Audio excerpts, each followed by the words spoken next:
இந்த video skip பண்ணாம பாருங்க. அப்பதான் நான் என்ன விஷயம் சொல்றேன்னு உங்களுக்கு புரிய வரும். அனைவருக்கும் வணக்கம். நான் உங்கள் அருண் மனோஜ்குமார். நீங்கள் பார்த்து கொண்டிருப்பது பேக்ரவுண்ட் அஃபீஷியல் யூடியூப் சேனல். இன்னைக்கான கான்டென்ட் என்னன்னு பார்த்தீங்க அப்படின்னா, தமிழக வெற்றி கழகத்துடைய 2வது ஆண்டை அடியெடுத்து வைக்கிற ஒரு விழா ஒன்று பார்த்தீங்க அப்படின்னா ஏற்பாடு பண்ணியிருக்காங்க. மகாபலிபுரத்தில் ஒரு ரெசார்ட் மாதிரி ஒரு ஏரியாவில், நல்ல ஒரு கிராண்டாக இருக்கிற ஏரியாவில் கழக தொண்டர்கள், நிர்வாகிகள் எல்லாருமே பார்த்தீங்க அப்படின்னா அந்த நிகழ்ச்சியில் பங்கு பெற்றிருந்தாங்க. முன்னாள் விசிக கட்சியில இருந்த ஒரு மிகப்பெரிய பொறுப்புல இருந்த ஒரு மனுஷன் அந்த கட்சியை ரிசைன் பண்ணிட்டு இங்க தமிழக வெற்றி கழகத்துல ஒரு முக்கியமான நிர்வாகத்தை இதுல பொறுப்புல இருக்காப்ல. ஓகேங்களா? அண்ட் ரீசெண்டா பாத்தீங்க அப்படின்னா யூடியூபர், பிரபல யூடியூபர், எழுத்தாளர், பேச்சாளர், பட்டிமன்றத்துல எல்லாம் பேசக்கூடிய மேடை கலைஞர் திரு அவர் பேரு ராஜ்மோகன், ரைட்? எஸ், ராஜ்மோகன் அவர்கள் தொகுப்பாளராக பார்த்தீங்க அப்படின்னா அந்த நிகழ்ச்சி தொகுத்து வழங்கினார். அண்ட் இதில் பார்த்தீங்க அப்படின்னா நிறைய ஸ்பீச்சஸ் பயங்கரமாக ட்ரெண்ட் ஆகிட்டு இருந்துச்சு. லாயலா மணின்னு இப்போ புதுசாக ஒரு ஸ்பீக்கர் கிரியேட் ஆயிருக்காப்புல.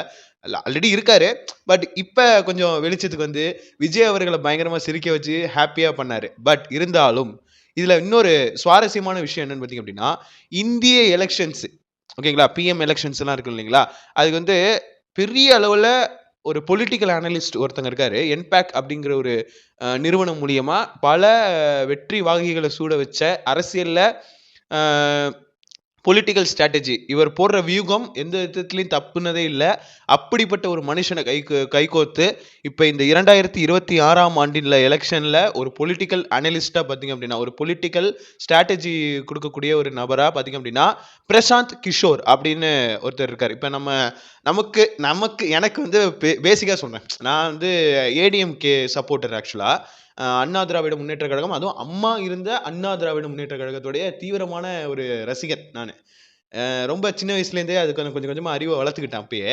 அப்போ நான் ஒரு பொலிட்டிக்கல் அனலிஸ்ட்னு யாரை சொல்லுவேன் அப்படின்னா சோ ராமசாமி அவர்களை சொல்லுவேன். மறைந்த நடிகர், ஒரு பத்திரிகையாளர், பத்திரிகை நிறுவனர், துக்ளக் அப்படின்னு சொல்லி ஒரு பத்திரிகை நடத்தினார் இல்லைங்களா, நடிகர், அதுக்கப்புறம் எழுத்தாளர், வசனகத்தை எழுதக்கூடியவர், கதாசிரியராக இருந்திருக்காரு. இந்த மாதிரி பன்முகம் கொண்டவர், ஒரு மிகப்பெரிய ஆகச்சிறந்த அரசியல் சார்ந்த விஷயத்துல வியூகத்தை செம்மையா வகுக்கக்கூடிய ஒரு ஆளு யாருன்னா சோ ராமசாமி அவர்கள்.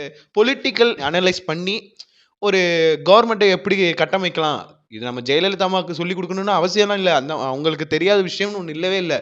அரசியலோட என்சைக்ளோபீடியாவே நம்ம ஜெயலலிதா அம்மா தான், அதுக்கு மாற்று கருத்து இல்லை. இருந்தாலும் பொலிட்டிக்கலாக ஒரு வியூகத்தை உருவாக்குறதுக்கு ஒரு விங் இருக்கும். எப்பயுமே ஒரு பார்ட்டிக்குள்ளே இருக்கக்கூடியது தான். அதில் எக்ஸ்டர்னலான ஒரு சப்போர்ட் ஒன்று இருக்கும். சப்போர்ட்டிங் ஃபேக்டரோட தான் அதிகாரப்பூர்வமான கட்சிகள்லாம் அந்த மாதிரி தான் இருப்பாங்க. அதில் நான் பார்த்த வரைக்கும் சோ ராமசாமி தான் பெஸ்ட். அவர் தான் பொலிட்டிக்கல் அனலிட்டிக்ஸில் அவர் ஒரு பிஹெச்டி படித்தவருங்கிற மாதிரி சொல்லலாம்னு பார்த்தேன். அண்ட் அதுக்கு ஈக்குவலண்ட்டாக ஒரு பர்சன் சென்ட்ரல் கவர்மெண்ட்டில், சென்ட்ரல் எலெக்ஷன்ஸ்லாம் பார்த்தீங்கன்னா அவரோட ஆளுமை இருந்திருக்கு. யாருனாக்க பிரசாந்த் கிஷோர் அப்படிங்கிறவர். நம்ம இப்போ இருக்கிற நம்ம பாரத பிரதமர் திரு நரேந்திர மோடி அவர்களுடைய அந்த அரசியலுக்கான வியூகத்தை, அந்த தேர்தலுக்கான வியூகத்தை அமைச்சு கொடுத்தவர்னு சொல்கிறாங்க.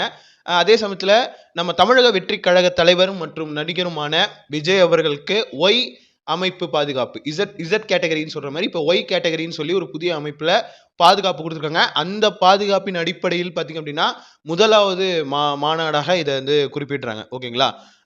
அண்ட் இதுல யார் யார் என்னென்ன பேசினா அப்படிங்கிறத பத்தி பேசுவோம். ஃபர்ஸ்ட் நம்ம சொன்னோம்ல பிரசாந்த் கிஷோர், அவர் என்ன சொன்னார் அப்படிங்கிறத சொல்றேன்.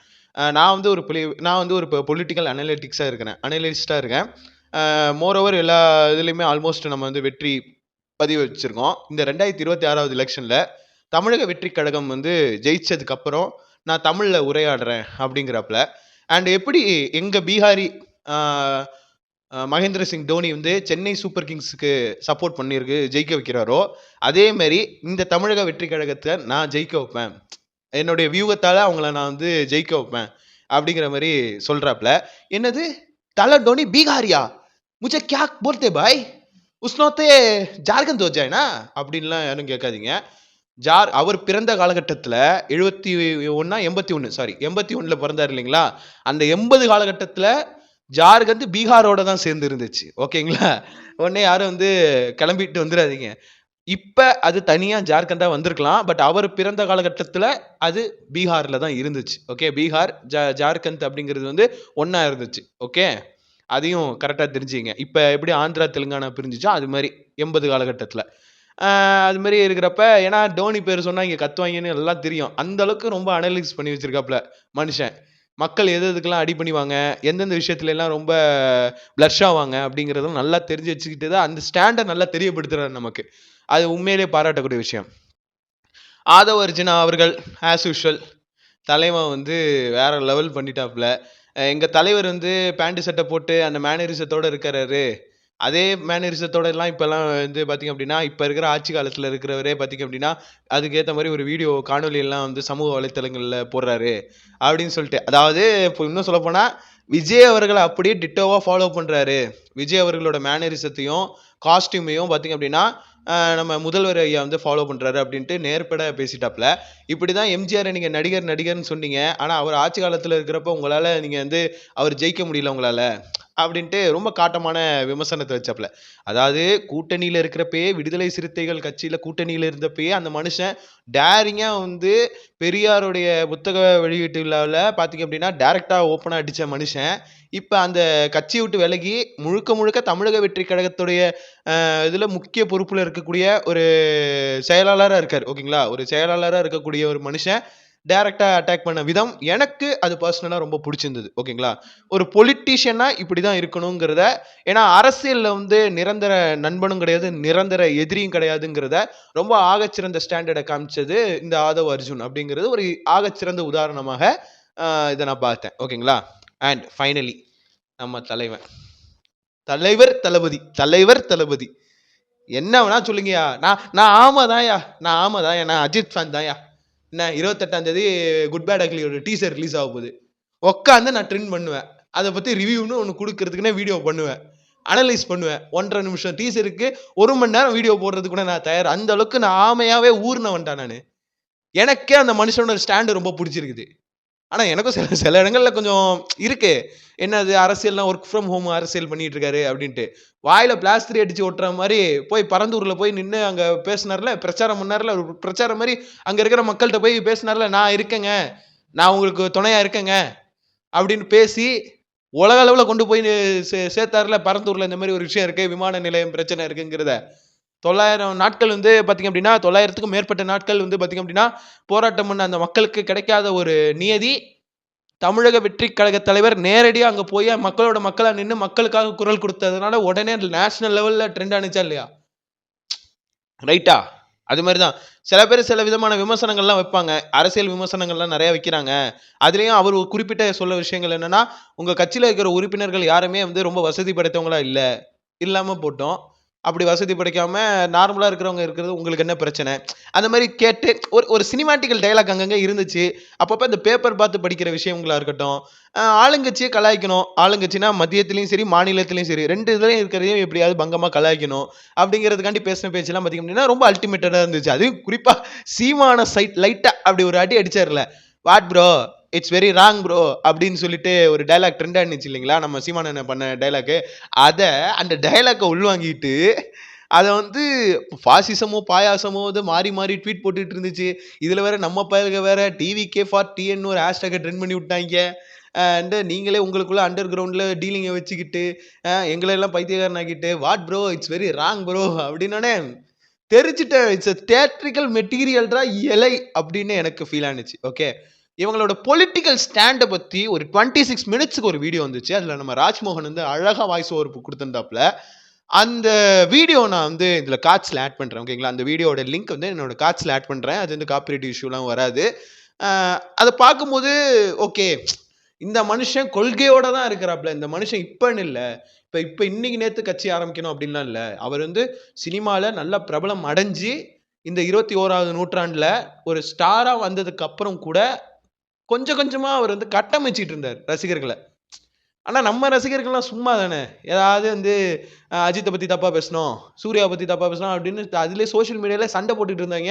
இப்ப கொஞ்சம் ஃபுல்லா டைவர்ட் ஆகி இனிமே விஜய் வந்து அரசியல் தான் அப்படின்னா, அரசியல் சார்ந்த விஷயங்கள மட்டுமே பேச போறாங்க. அதுக்கு குரல் கொடுக்கறதுக்கு அஜித் ரசிகர்கள், சூர்யா ரசிகர்கள், சியான் விக்ரமோட ரசிகர்கள், பல சினிமா ரசிகர்கள் விஜய் அவர்களோட ரசிகர்களுக்கு ஏதோ ஒரு வகையில ஆதரவு தெரிவிப்பாங்கங்கிறத நான் இதில் தெரிஞ்சுக்கிட்டேன். அதற்கு நிர்வாகம் சரியான முறையில் கட்டமைக்கப்படுது. அது மக்களிடம் நல்லாவே சேரப்படுது. அதுலயும் இப்போ குறிப்பா இன்னொன்னு சொல்றாங்க, பூத் கமிட்டி, பூத் எலெக்ஷன் அந்த இதெல்லாம் வர்றப்ப சில வயசானவங்களுக்குலாம் வந்து ஓட்டு போடுறப்ப பார்த்தீங்க அப்படின்னா, அந்தந்த ஒரு கட்சி சார்ந்தவங்க வந்து அந்த ஓட்டுக்கு ஹெல்ப் பண்ணுவாங்களாம். அந்த ஓட் போடுறதுக்கு. ஓகேங்களா?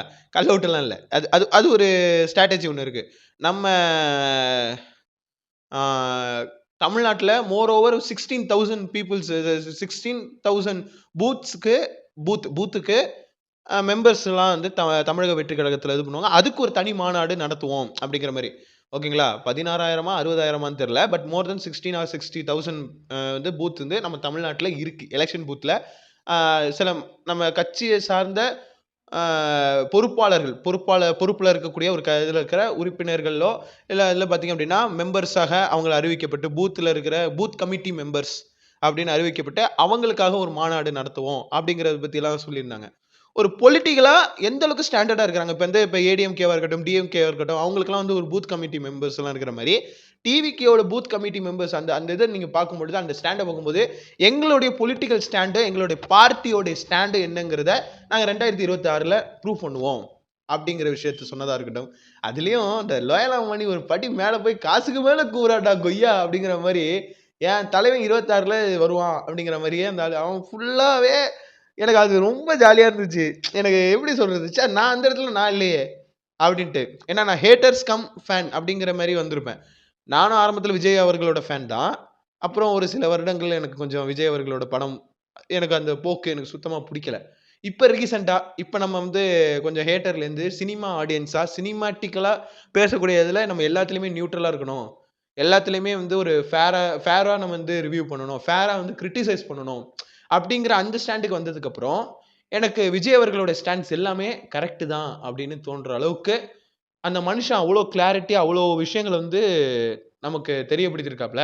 இதுக்கு முன்னாடி வரைக்கும் நம்ம வந்து பாத்தீங்க அப்படின்னா விஜய் அவர்களை ட்ரோல் பண்ணி நம்ம ஸ்டேட்டஸ் வச்சது, ஸ்டோரி போட்டது, இன்ஸ்டால எல்லாம் பயங்கரமா மீம்ஸ் எல்லாம் ஷேர் பண்றது, இது மாதிரிலாம் நம்ம பண்ணிட்டு இருந்தோம். ஆனா 2026ல தமிழக வெற்றி கழகம் சார்பா நிறைய விழிப்புணர்வு சார்ந்த விஷயங்கள், நிறைய விழிப்புணர்வு தகவல்கள் வந்து ஒன்னொன்னா திரட்டி நான் அந்த கட்சியில அதிகாரப்பூர்வமா ஒரு உறுப்பினர் இது பதிச்சுட்டு நான் என்னுடைய சமூக வலைத்தளத்துல அவங்களோட அனுமதியோட நான் வந்து இது ஒரு கண்டென்ட்டா பண்ணலாம்.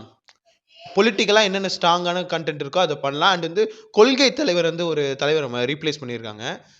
நம்ம கர்ம வீரர் காமராஜர் அவர்களை வந்து பார்த்தீங்க அப்படின்னா கொள்கை தலைவரா அவங்க வந்து ஆட் பண்ணியிருக்காங்க. ஓகேங்களா?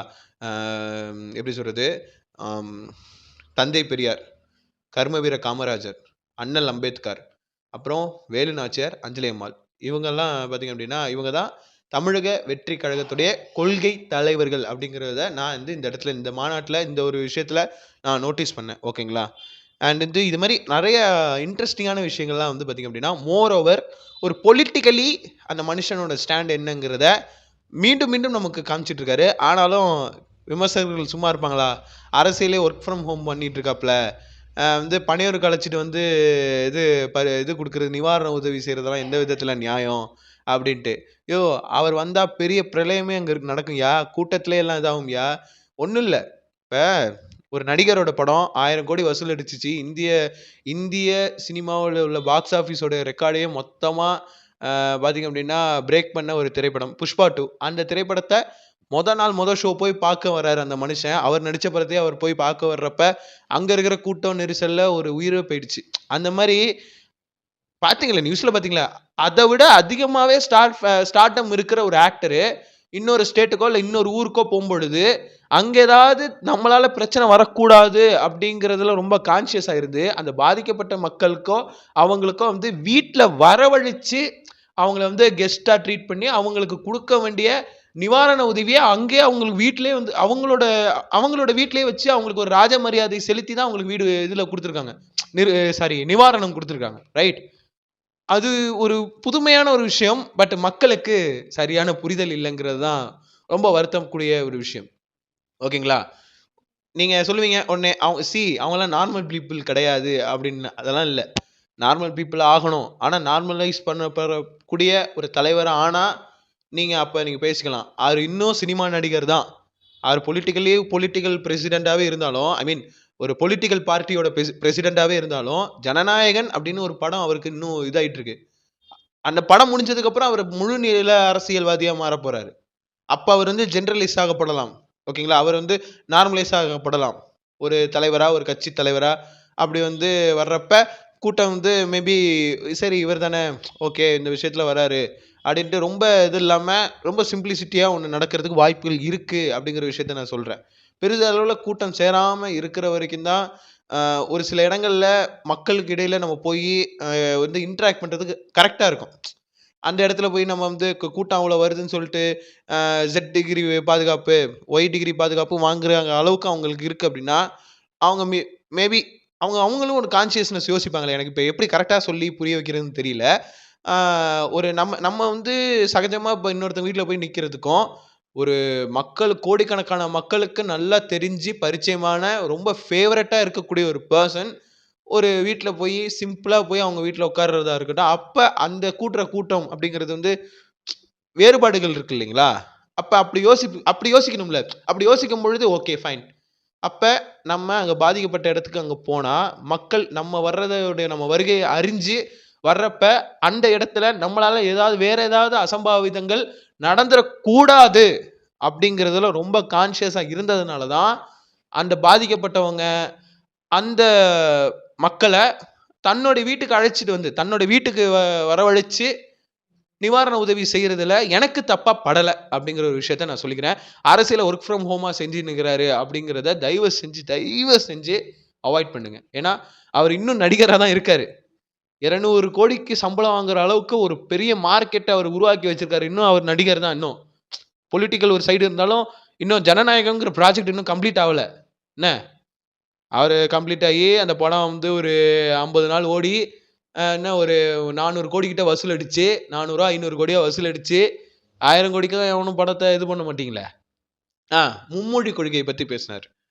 மும்மொழி கொள்கையில ஹிந்திங்கிற வார்த்தைய பயன்படுத்தாமலே, அந்த மும்மொழி கொள்கையில இருக்கிற விஷயங்கள பத்தி, அவர் வந்து அந்த மனுஷன் சொன்ன விஷயம் வந்து பார்த்தீங்க அப்படின்னா, எனக்கு ஓகே பரவால்ல, மனுஷன் சேஃப் கேம் தான் விளையாடுறாரு அப்படின்னு எனக்கு தோணுச்சு. ஹிந்திங்கிற வார்த்தைய பயன்படுத்தாமலேயே அந்த விஷயத்த உணர்த்தின விதம் வந்து எனக்கு ரொம்ப ஏற்புடையதா இருந்தது.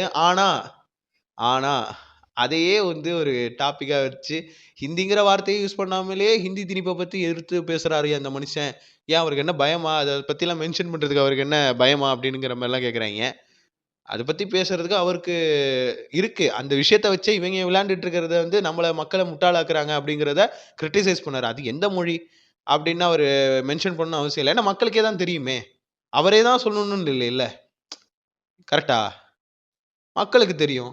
அப்படிங்கிறனால அத லைட் ஹார்ட்டடா ரொம்ப ஜோவியலா அத கன்வே பண்ண விதம் ரொம்ப அற்புதமா இருந்துச்சு.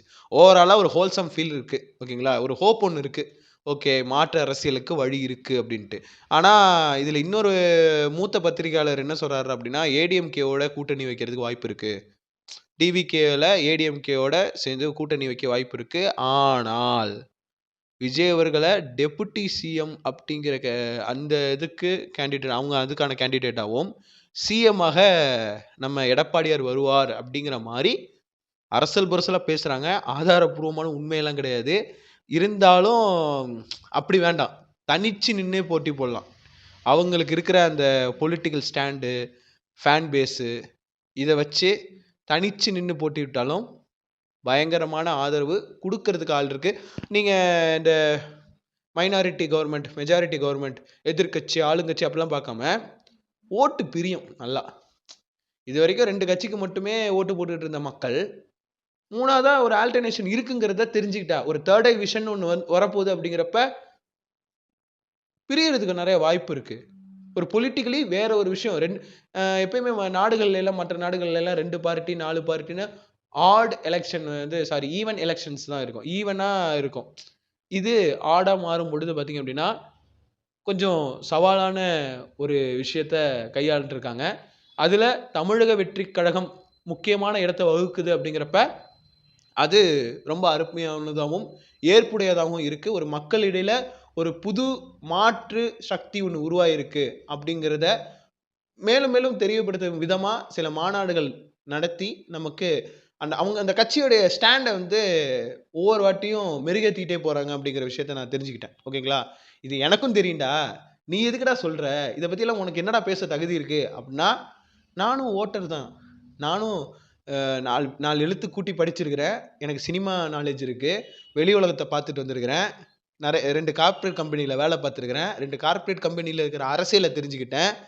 என்ன கார்ப்பரேட்டிசம்ல இருக்கிற ஒடுக்குமுறையை பற்றி தெரிஞ்சுக்கிட்டேன். அரசியல்ங்கிற வார்த்தைக்கே ஒரு ஒரு ஒரு அர்த்தம் இருக்குங்கிறத நல்லா அறிஞ்சுக்கிட்டேன். அதனால நான் தனிப்பட்ட முறையில் பாதிக்கப்பட்டிருக்கேன். பாதிக்கப்பட்ட நான் தானே பேசணும். எனக்கு ஒரு மாற்று சக்தி தேவைப்படுது. எனக்கு ஒரு சரியான வேலை வாய்ப்பு வேணும். எனக்கு வந்து இந்த கார்ப்பரேட் நிறுவனங்கள் அப்படின்னு சொல்லிட்டு ஒன்று இருக்கிறதுல அந்த ஜோடிச்சது இல்லாமல் ஒரு அரசு சம்மந்தமாக ஒரு அரசுடைய வழியில் எனக்கு ஒரு வேலை வேணும்னு நினைக்கிறேன். நான் என் அண்ணன் மாதிரி ஆட்டிசம் சைல்டு எத்தனையோ பேர் இருக்கிறாங்க இந்த வீட்டில், ஒவ்வொரு வீடுகள்லையும். அவங்களுக்கு ஏதாவது ஒரு ஆதரவு தெரிவிக்கிறோமோ இல்லை அவங்களுக்கு ஏதாவது ஒரு வழியில் ஒரு உதவி வேணும் எங்களுக்கு. என்ன இனிமேலும் ஒரு ஆட்டிசம் சைல்டுன்னு ஒருத்தங்க இருந்தாங்கன்னா அவங்களுக்குன்னு ஒரு முறையான கல்வி அமைப்பு வேணும். கரெக்டா? ஆட்டிசம் அண்ட் வந்து மென்டலி ஃபிசிக்கலி சேலஞ்ச்ட் இந்த மாதிரி எத்தனையோ சைல்டு எல்லாம் இருக்காங்க, எத்தனையோ சில்ட்ரன்ஸ் இருக்காங்க, எத்தனையோ சில்ட்ரன் இருக்காங்க. அவங்களுக்கு ஒரு கைட்லைன் வேணும். ரைட்? அது மாதிரி எனக்கு ஒரு இருக்கு, இல்லைன்னு நான் சொல்லவே இல்லை. இந்த கவர்மெண்ட்ல கொடுக்காமலாம் இல்லை. இருந்தாலும் அது இன்னும் வேற வேற லெவலுக்கு அடுத்த கட்டத்துக்கு எஸ்டாப்ளிஷ் பண்ணணும். அது கொண்டு போகணும். முதல்ல ஆட்டிசம்னா என்ன அப்படின்னு உங்களுக்குள்ள ஒரு கேள்வி இருக்கும். அதை நான் அடுத்த கண்டென்ட்ல சொல்றேன். இந்த வீடியோ உங்களுக்கு பிடிச்சிருந்துச்சுன்னா மறக்காம லைக் பண்ணிடுங்க. உங்க ஃப்ரெண்ட்ஸ் அண்ட் ஃபேமிலி மெம்பர்ஸ் எல்லாருக்குமே இந்த வீடியோவை ஷேர் பண்ணுங்க. அண்ட் வந்து முடிஞ்ச அளவுக்கு நம்ம சேனலை சப்ஸ்கிரைப் பண்ணாதுங்க, சப்ஸ்கிரைப் பண்ணுங்க. சப்ஸ்கிரைப் பண்ணிட்டே இந்த வீடியோ பாருங்க. பக்கத்தில் இருக்க பெல் பட்டனை கிளிக் பண்ணுங்க. அப்பதான் நான் என்ன கண்டென்ட் போடுறேன், நான் என்ன வீடியோ வந்து இப்போ போஸ்ட் பண்றேன், நான் என்ன போஸ்ட் என்ன மெசேஜ் வந்து உங்களுக்கு கன்வே பண்றேன், எல்லா விஷயமும் பார்த்தீங்க அப்படின்னா உங்களுக்கு நோட்டிஃபிகேஷன்ல வரும். நீங்க ஈஸியாக கிளிக் பண்ணி நீங்க அதை ஆக்சஸ் பண்ணிக்கலாம். ஓகேங்களா? Okay, fine. இத்துடன் நம்ம வந்து வீடியோ நிறைவு பண்ணிக்கிறோம். உங்களிடமிருந்து விடை பெறுவது உங்கள் Arun Manoj Kumar. Signing off back on official. நன்றி, வணக்கம்.